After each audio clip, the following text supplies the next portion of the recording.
Bobby Dirkens here. Last night was Clemson's big game against NC State. For all the marbles. Yes, we've played some big games this season, but none of the games has even come close to what yesterday's game meant.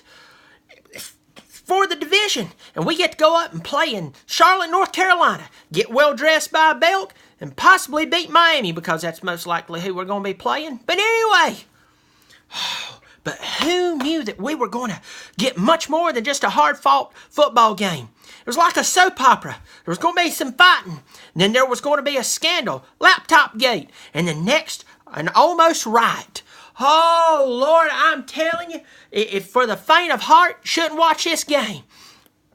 But I knew that NC State was going to be coming out with their fists swinging, and I tell you, I knew they were going to be hard-hitting, but I never knew that they were going to steal every towel on the team. But they did. It's another story for in just a second, but I'm telling you, they fought hard. And NC State, they had Clemson's number there for a little while. Our defense was struggling, and look, I love our defense. Our defense is fantastic. I ain't saying nothing against the defense, but they brought it. They brought it, and they brought it hard for our defense. Kelly Bryant, he kind of had a shaky start at the beginning, and then all of a sudden, the defending national champions emerge.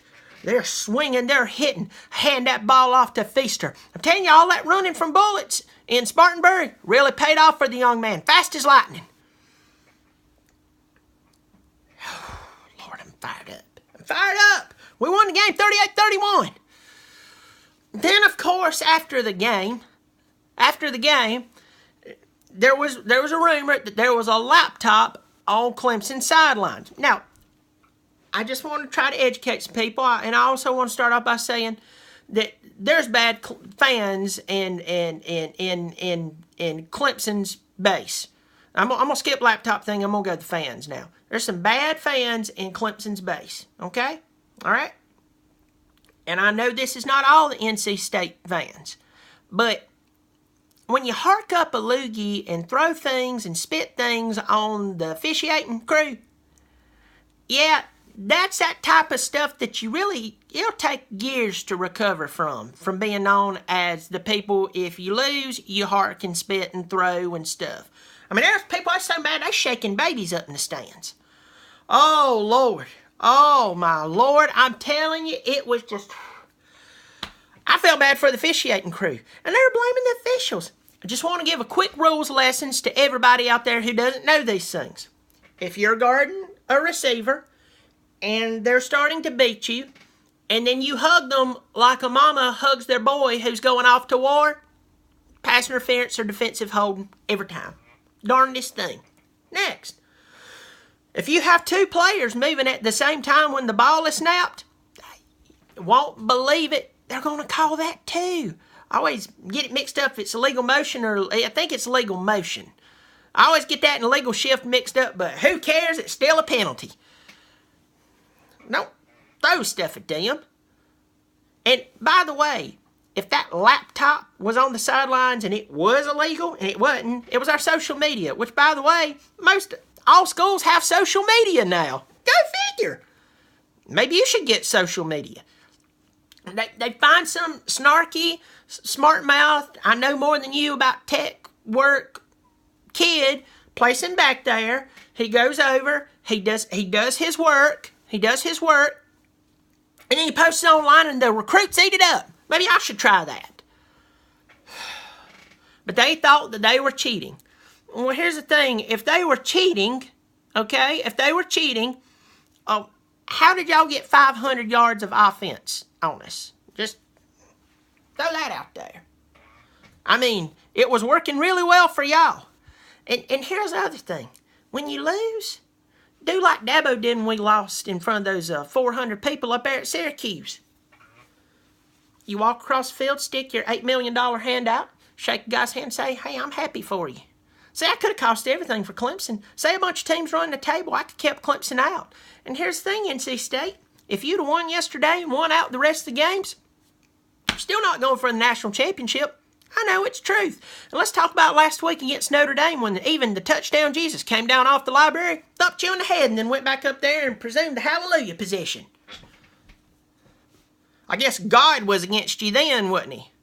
Learn how to lose with some class. Makes me sick. Anyway, we won. I'm excited. I'm happy. There's no laptop gate. It is what it is. Cover a few quick games, and old Bobby here is going to have to go pick up Bobby Dirkens Jr. from church. I made it there this morning. Thank you very much. Makes me throw up, but South Carolina actually played Georgia pretty decent. Lost 24-10. Alabama, slugfest with LSU. 24-10. Still don't know much about them. Notre Dame, I don't think they even cared if they beat Wake Forest, but they did. Oklahoma State. Final score, Oklahoma beat them 172 to 171. Good defensive struggle. And then this is two of my favorites. Ohio State losing to Iowa is bad. Losing by 31, yeah. And then Penn State. Oh, the darlings of the media. They have to win. Oh, we just love that they're back. Oh, Bobby Dirkens here told you a couple of weeks ago that they had a 3-game stretch that they would not make it out of without at least one loss, if not two. Said they were going to play Michigan, Ohio State, and then Michigan State. They lost last week to Ohio State and then followed it up by losing to Michigan State yesterday. I just want to tell Penn State and Ohio State, good to see you, but maybe next year. Oh, let's get down. I'm going to skip some teams because they don't matter. But I want to talk about Wisconsin. Oh, Lord, Wisconsin. They're coming out there against that very difficult schedule.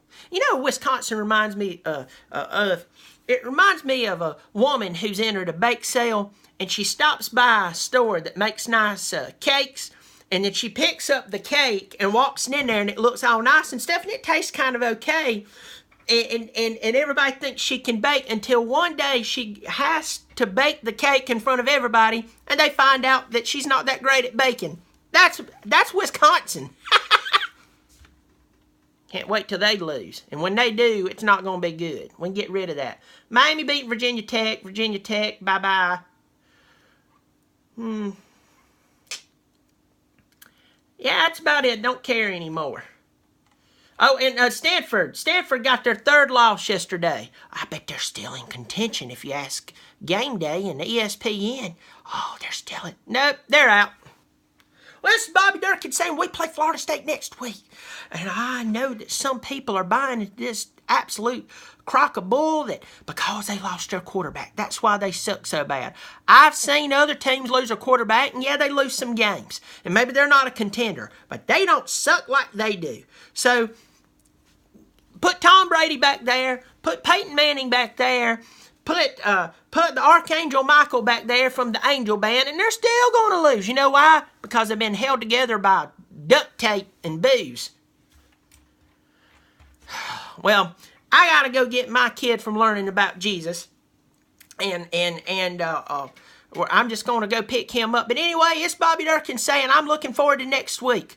We have them, then we have Citadel, and then we have our loving foe from the middle of South Carolina, Columbia, South Carolina. I don't even want to say their name. Bobby Dirkens.